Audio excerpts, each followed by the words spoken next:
بسم اللہ الرحمن الرحیم۔ جب ایک غلام دنیا کا سب سے طاقتور بادشاہ بنا۔ یہ کہانی نہ صرف تاریخی ہے بلکہ انسان کے عزم، محنت اور تقدیر کے حیران کن موڑوں کو بیان کرتی ہے۔ زمانہ قدیم کی بات ہے جب سلطنتوں کی بنیاد تلوار اور حوصلے پر رکھی جاتی تھی۔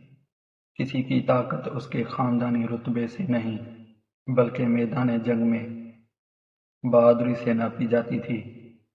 اسی زمانے میں ایک غلام پیدا ہوا جسے دنیا کبھی بھول نہیں پائی۔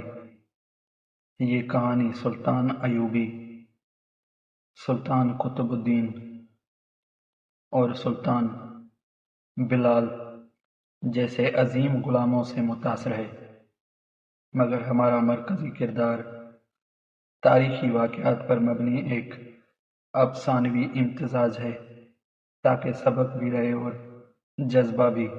کہانی کا آغاز ایک دور دراز علاقے سے ہوتا ہے جہاں ایک چھوٹا سا لڑکا ایاز پیدا ہوتا ہے۔ ایاز کی ماں ایک غریب باندھی تھی اور باپ کا کچھ پتہ نہیں تھا۔ زندگی کی پہلی سانس سے ہی ایاز غلامی کے حصار میں قید تھا۔ اس کی ماں اکثر کہتی، بیٹا، انسان کی اصل قیمت اس کے دل میں ہوتی ہے، لباس میں نہیں۔ ایاز دل میں بڑے خواب رکھتا تھا۔ جب دوسرے غلام اپنے نصیب پر روتے، وہ آسمان کی طرف دیکھ کر کہتا، میں بھی ایک دن کسی تخت پر بیٹھوں گا جس پر آج بادشاہ بیٹھا ہے۔ لوگ ہنستے، مذاق اڑاتے، مگر قسمت خاموشی سے مسکرا رہی تھی۔ چند سال بعد ایاز کو ایک تاجر خرید کر سلطنت خوارزم کے بازار میں لے آیا۔ وہاں سے اسے بادشاہ سلطان محمود غزنوی کی دربار میں بھیجا گیا۔ ایاز نرم گفتار، دیانتدار اور نہایت عقل مند تھا۔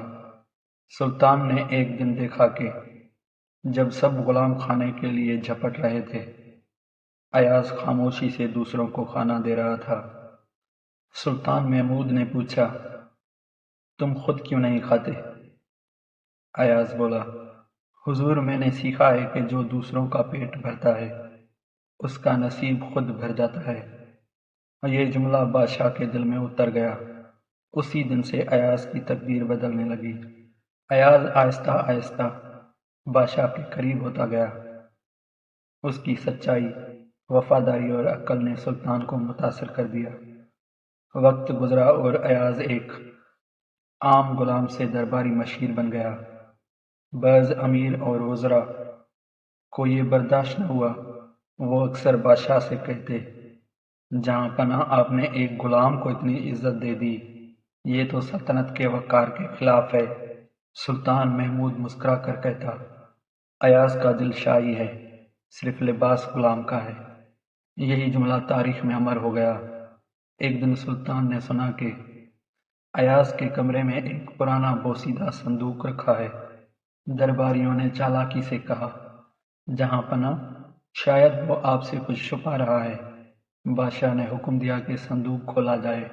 جب صندوق کھولا گیا تو اس میں صرف پرانے پھٹے ہوئے کپڑے اور ایک پرانا جوتا تھا۔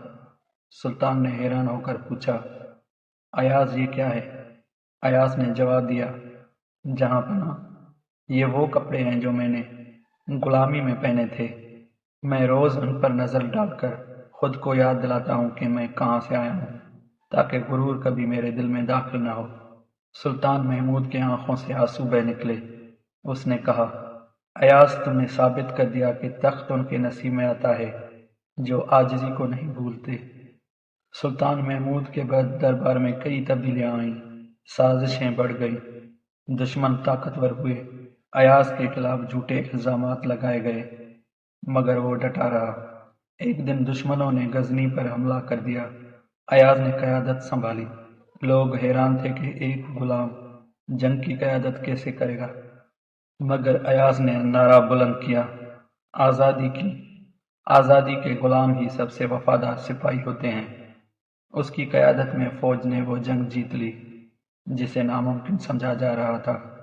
فتح کے بعد دربار نے ایاز کو بادشاہ منتخب کیا۔ یہ وہ لمحہ تھا جب غلام تخت پر بیٹھا۔ وہی خواب جو بچپن میں دکھایا تھا حقیقت بن گیا۔ ایاز نے تاج پہنا تو آنکھوں سے آنسو بہنے لگے۔ اس نے آسمان کی طرف دیکھ کر کہا، اے رب، جس نے مجھے غلامی سے بادشاہت تک پہنچایا، میں وعدہ کرتا ہوں کہ تیرے بندوں کے ساتھ انصاف کروں گا۔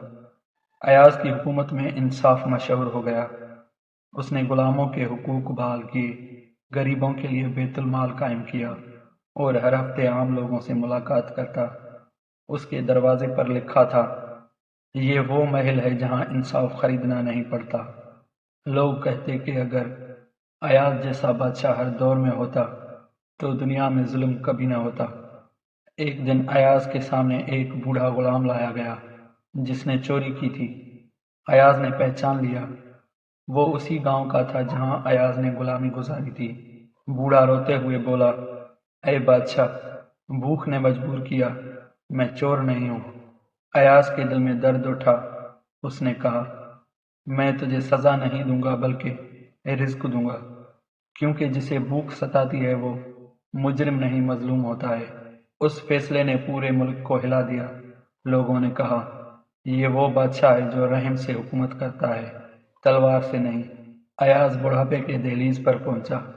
ایک دن اس نے اپنے وزیر سے کہا، میرا وقت قریب ہے، میری قبر پر یہ لکھ دینا کہ یہ وہ بادشاہ ہے جو غلام تھا مگر اپنے رب کا شکر گزار رہا۔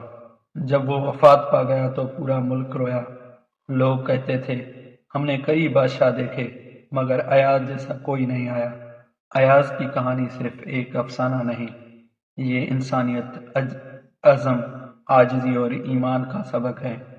دنیا کے تخت بدلتے رہتے ہیں مگر ان غلاموں کی یادیں باقی رہتی ہیں جنہوں نے اپنی وفاداری سے تاریخ کو امر کر دیا۔ اصل بادشاہ وہ ہے جو اپنی ذات پر قابو رکھے، نہ کہ دوسروں پر حکومت کرے۔